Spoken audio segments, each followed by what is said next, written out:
Okay, so we're going to do the Bard class. I did want to start though by looking at the RIN back cover that I hadn't done. RIN High Pulp Fantasy Action Role-Playing Game, Classic, Simple, Immersive, and Intuitive. That'll be the rear of the back cover.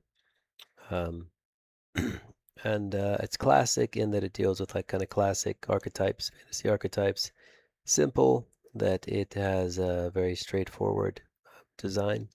It's immersive in that the mechanics are tied to the uh, theme of the class in a kind of an immersive way. And it's intuitive in that the rules can be followed pretty clearly. There's a pretty clear kind of guess the way it's designed, how the rules kind of follow naturally. So that's just a little look at that. Going to the Bard class, last we did the Barbarian. I do want to just take a look at how the art compares. This is going to be the spread. The Barbarian is on the left, the Bard is on the right. They're a little bit sized differently there. But you can see that they're meant to be kind of a thematic art piece. They interact with each other. There's a Bard on the left here, and there's a Barbarian here on the right, kind of sitting around. You could interpret it differently, but I see it as a Barbarian with like maybe a Bard sitting around with a lute as a monster in the background, and then a woman, some other figures there, kind of seated around a campfire. So it kind of matches what's going on here. And then the Bard, getting into again, just is following the vibrant pulp fantasy art, which is what I want. And then the Bard, we have the art itself is this kind of good-looking Bard. He's got this kind of unusual-looking magical sword. And he's with a beautiful woman, kind of charming her along around a campfire. Then there's a lute, a sword, and a helm or some sort of metal container of some sort that is there. And then there's an evil, uh, you know, plotting nemesis looking on against the bard and the barbarian. And then you have this kind of majestic spread of a camp scene. So kind of just gets into the act, the campfire, the in the wilderness, the bard's playing a tune. It's evocative of those two classes together. Really, they're kind of connected. Um, as far as the attributes for the bard, he's really good with agility and charisma. He's fairly good with intellect, and then he's anywhere from bad to good. Ranges from strength to con. So strength is -2 to +2, con -2 to +2, agility +1 to +3, charisma +1 to +3, initiative is 0 to, or intellect is 0 to +3. But you can kind of see the spread there and how the class weighs out. And again, when you roll percentiles, a bard with an 80 strength, 81 strength is um, still weaker within a barbarian. Barbarian maxes at a +3. So it'd be pretty rare to have a really strong bard. It doesn't really help the class to have a high strength for the most part, but you could have it. It kind of fits within the concept to some extent. But you can also have a very weak bard, which is probably more typical, and a little less tough bard as well, which is agile, charismatic, and fairly intellectual. Hit point base is much lower than the barbarian. It's weighted very differently. He's 14 plus strength plus con plus 2 times agility plus 2 times charisma plus 2 times intellect. Again, if you look at the barbarian, he's just a bunch of hit points, and it's all just strength, con 4 times agility, con, and strength. So he packs it on through his physical attributes, and he gets really high hit points. The bard builds very differently. His charisma, intellect, and agility kind of keep him out of trouble in battle with a little bit of con and strength. There's a little mix of everything, but more weighted toward agility, and charisma is really good stats, intellect as well, and so it's a very different tone to the class. The bard begins with the features casting, fortune, and sword play.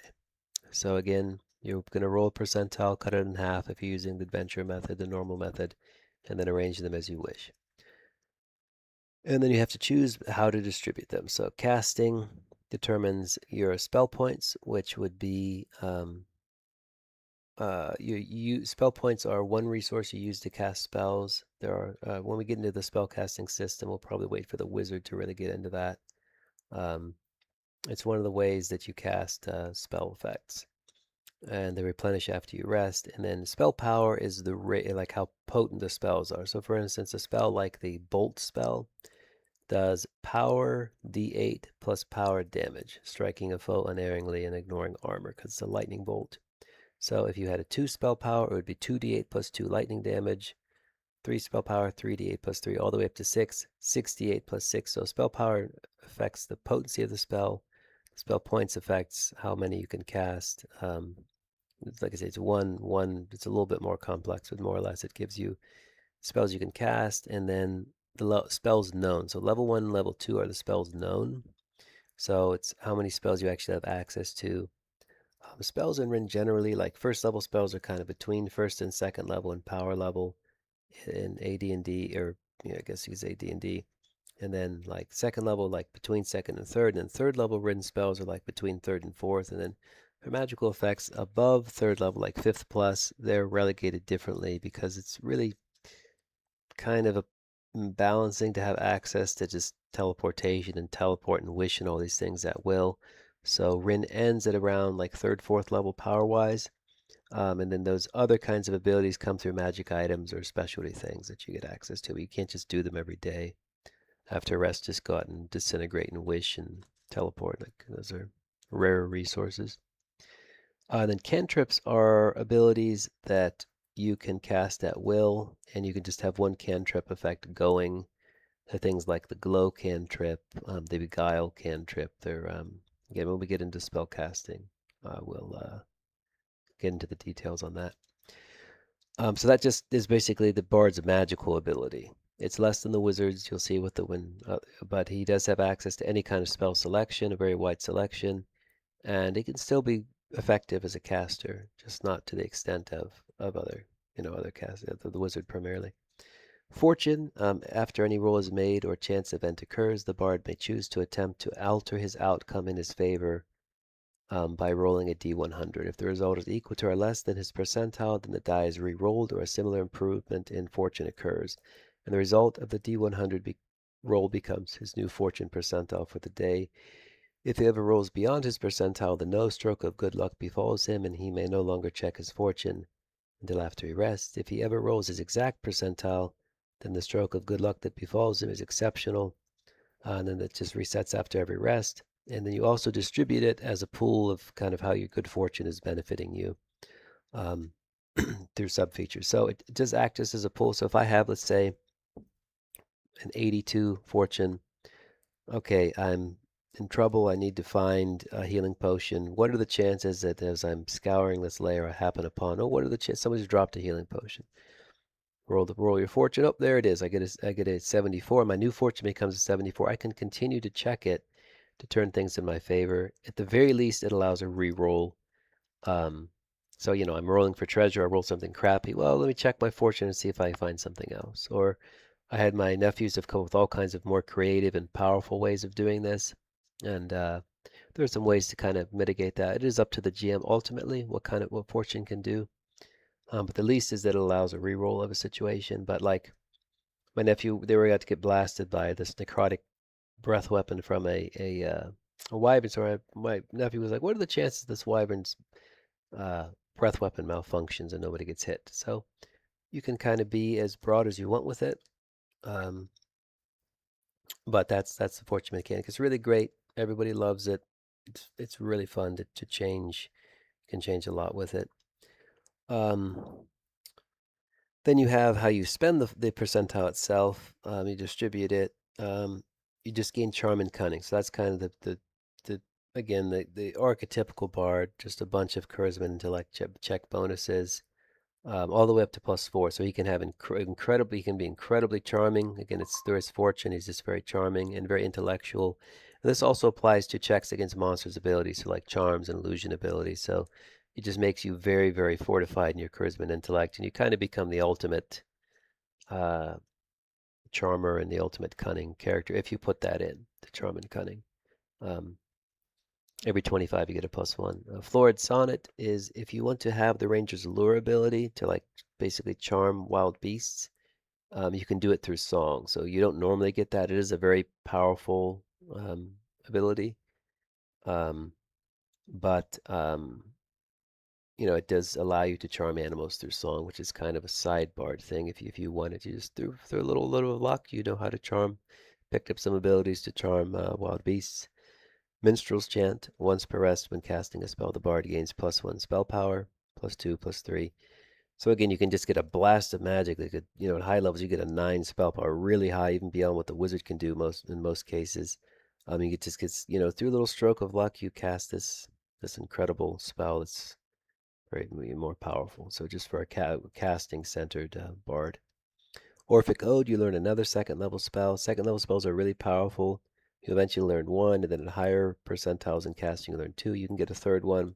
It's a big power boost if you just want to be a casting bard. Like you could put Orphic Ode 50, Minstrel's Chant 30, and then you know just be casting oriented. If you want to go completely the other way, go War Scald. The bard gains +1 initiative, prowess, vitality, and damage with all weapons. So this actually makes the bard you put every 20 you get a bonus, but I mean when it's maxed out, the bard's very I mean you get a +5 to initiative, he's always acting first. A nice little bonus to prowess and vitality, and a huge damage bonus that he can hit, you know, very hard. Um, and for a bard who focuses in this, he can become a very effective swordsman. If you want to go that route, of course, you're missing the charm and cunning, you're missing the florid son, you're missing the magical elements, but you just want to be a swordsman.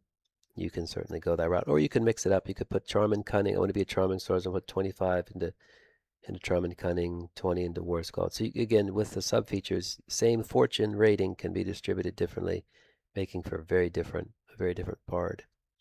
Sword play. Bard can perform a riposte when a foe misses him in melee, with the AT check of the riposte being equal to the successful defend check that triggered it. Once per battle, he may also add the result of his performance check to the damage of an attack, and once per battle, he may reduce the damage suffered from an attack by the same amount. Then you also have your distributed sub feature. So the basic ability is when you're missed, unlike the barbarian, when he's hit, he retaliates. The bard, when he's missed, he riposts. So he wants to defend. The barbarian almost wants to get hit so he can retaliate, whereas the bard doesn't want to get hit because then he will riposte. You can do it a number of times per round equal to your agility is the normal limitation. Um, at least, oh no, I'm sorry, it isn't. That's for the ranger. The ranger has a limit in some other class feature. No, there's no limit. You can just propose as much as you want to. Um, with the AT check of their post, yeah. So and then you don't have to roll the defense. So if you defend at a 10, your riposte attack is a 10. So it kind of speeds up the combat. Also, if you crit your defense, your riposte is a crit. So it's a nice, simple, fun way, and it works very well. Doesn't have to put in an extra roll. It works really nicely. Once per battle, you also get this kind of little flourish with your sword through your performance check. You can add damage and then you can subtract damage. You get this little buffer. You can kind of through a flourish with your bardic performance. You can kind of dodge out of the way, or you can augment an attack and add extra damage. A pretty nice chunk to damage. Make a performance check and add your modifier, and then you add that to the damage. So it's a nice little trick up your sleeve.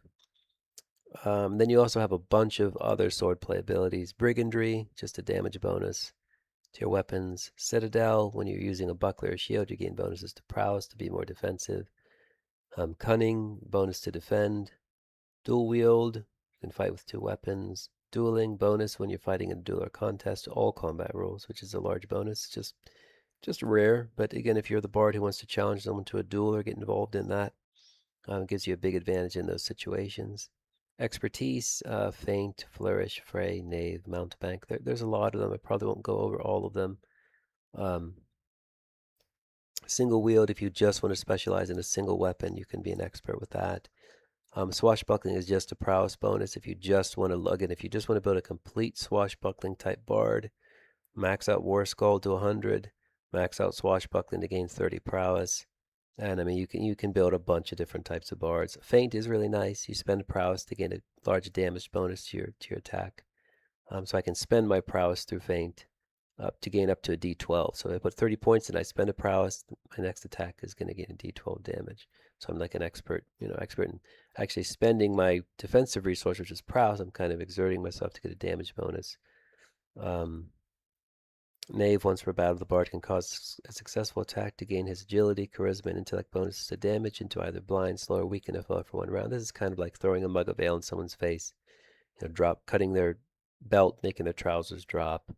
That kind of stuff kind of fits the bard's uh, his mischievous kind of activity. So there's a bunch of different kinds that you can build. They're all kind of interesting and fun in their own way. And again, you can distribute the points how you want. You can be all put everything into casting, put more into fortune. It's just a balance between your magic, your fortune, and your sword play. That's pretty much fits the bard. Then proficiencies. The bard begins with intuition, lore, and performance. And here are the ranges. Intuition goes up by 20s from 0 to +4, lore from 0 to +3, and performance from +1 to +4. So with intuition, the bard can detect the presence of hidden peril from a person or social situation, such as an ambush or setup when he nears it. So it's just like a danger sense for social situations. So there's an alleyway, something's a little off there. You're coming across, this is a place for a bandit ambush. Something seems off here.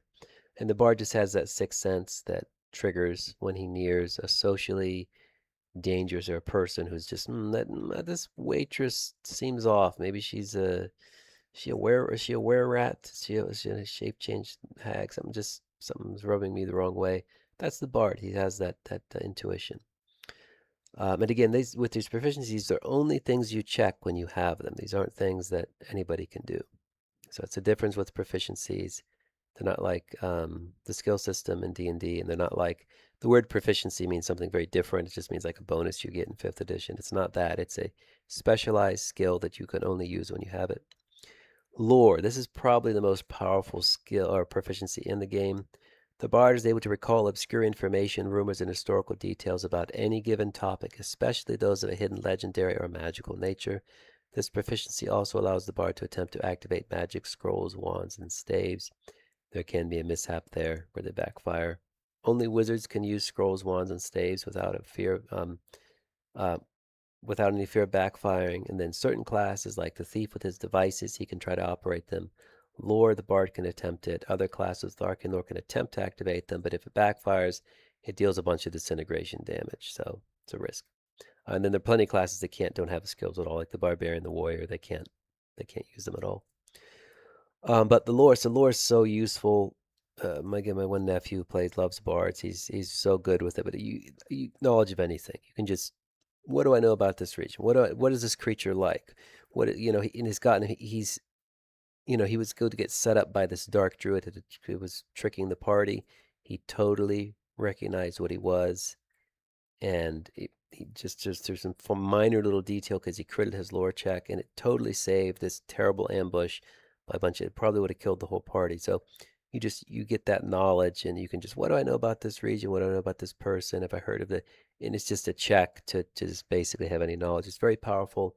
Fits the bard perfectly. You've heard tales of this in this region. You've heard, it role plays really well. And again, you only get those checks when you're the bard. I'm going across the ruins. What are the chances that I understand these ruins? There's something about that. I've come across these before. Some it's so broad and useful. It's great.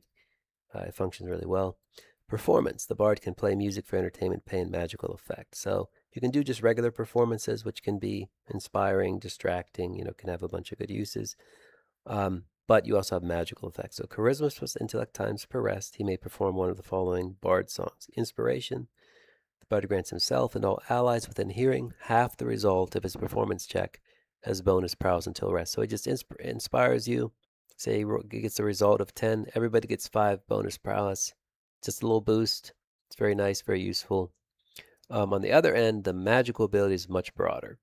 The bard creates sundry magical effects too numerous to individually list, such as a hymn to the god of thieves to cause a lock to open on a chest, a wanderer's ballad to traverse the wilderness safely, or an old crone's incantation to brew an elixir. In general, the effects are equivalent to an appropriate attribute or proficiency check, though using performance in its place. In addition to all this, the magic may instead be used to grant an ally within hearing +1 to one designated roll of his own. So again, you either give an ally a little bonus to whatever roll he's going to make. So the thief's going to pick a lock, you give him a +1, through your magical performance. Or you can substitute any other attribute or proficiency check. So for instance, one of my nephews who was playing a bard, he had he had disguised himself as through an illusion spell as a fire giant, and they were in this giant boat, and he was trying staying within the illusion because it's just an illusion. He's just this little bard, but the illusion is projected out. They had tricked them because through a variety of means that the fire giants thought he was one of them. And he gets in the boat and they've got to row. Well, he's a weak bard. He's like a -2 strength. Well, he uses his performance as a strength check at his performance rating, which was +4. So now he manages to row this giant boat with this incredible strength um, through his enchantment. There's so many great things. You come across you don't have alchemy, you don't know how to brew an elixir, but you've got all these ingredients. Let me see if I can get that old crone's incantation and just brew that. You get this enchant this little set for it to brew itself. Or it's very broad. Again, it fits kind of the broadest, the bard as being like the broadest skill set through lore and performance. He always has some little option, some little trick. You combine fortune with lore with performance. It's a great combination. He's very useful, and again, lower in hit points, lower in some way, than the barbarian. Totally different, but it's very different, very charming, very knowledgeable, just really fun to play, and my nephews have really loved him. Belongings: Bard begins with one weapon buckler, suit of light armor, detail 12 times 20 silver pieces, and one promising local rumor. That's just for the DM to throw in something interesting, but you do get a special rumor that is unique to you. When you advance in level, you gain a bonus of hit point equal to the new level attained. So the barbarian gains twice the level attained. So he's gaining 4, 6, 8, 10 when he levels. Um, the bard's only gaining 2, 3, 4, 5, 6, 7, 8. So second level he gains 2, third level 3, fourth level 4, and keeps adding to his hit point base. And the hit points base also goes up through purchasing either abilities through sword play and fortune, and then just increasing your attributes when you level. So your charisma goes from a +1 to a +2. You get 2 extra hit points, but you can see he gains hit points much more slowly. He has fewer, he gains more slowly um, than the barbarian. He gains d6, so d6 +4, 5 to 10 to his charisma percentile, 5 to 10 to anything other than charisma, and then 5 to 10 to the percentile of the attribute of his choice. So his attributes will go up little by little. And again, same with the barbarian. When they max out, you're rolling d12s instead of d10s. You're getting the capstone abilities when they reach 100, which are the same for all classes. Then when his features max out, he gets special things. So when casting reaches 100, you gain +2 spell points and +8 hit point base. So kind of your magic, you have a magical ward that increases your hit points is kind of the idea, and then you just have extra spell points. So instead of your 5 max, you get 7, which is a pretty nice boost. Fortune. When fortune reaches 100, the bard gains +1 with all die rolls and +8 hit point base. So getting through luck, just more hit points, as a lot of capstone abilities features give. Extra hit points, and then just +1 to every die roll. So that's just a floating bonus to any roll the bard makes. Very powerful attack rolls, charisma checks. I mean, you just think if the bard has maxed out, he's got a +3 charisma. He's maxed out fortune and cunning +7. He's got a +8 to his charisma. He's going to charm and sweet talk us out of everything virtually. Sword play reaches 100. The bard gains +1 attack and defend and +2 damage with all blades and weapons, as well as +8 hit point base. So solid bonus to attack and defend, extra damage. They're all quite useful. One of the things I did want to point out is when features can go beyond 100, but each point allocated beyond 100 costs 2. So the idea is you could go and keep building and putting into fortune, and you could put fortune up to 200 if you were to level enough and have everything that the cloud has to offer. But in general, once it reaches 100, you want to put it into another feature.